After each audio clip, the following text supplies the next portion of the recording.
አራተኛው ጥያቄ ከሚከተሉት ቁጥሮች ውስጥ ትልቁ ቁጥር የትኛው ነው?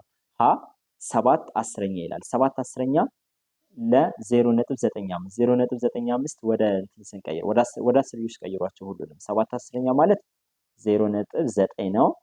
0.95 እንዳለ ይሁን። 87% ማለት ደግሞ 0.87 ማለት ነው ወደ አስርዮሽ ቁጥር ሲቀየር። 3/4 ማለት ደግሞ ይሄኛው ወደ አስርዮሽ ሲቀየር 0.75 ነው። ሰው ከነዚህ ቁጥሮች መካከል ትልቁ ቁጥር የትኛው ነው? ለ0.95 የሚለው ነው ማለት ነው። ለ0.95 አምስተኛው ጥያቄ 5/6ኛን በፐርሰንት ግለጹ ነው የሚለው።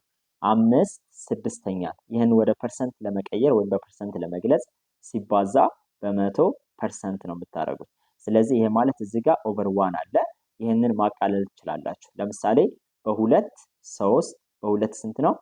50 ሰው ምንድነው የምታደርጉት? 5 ሲባዛ በ50 ሲካፈል ለ3 ነው ማለት ነው።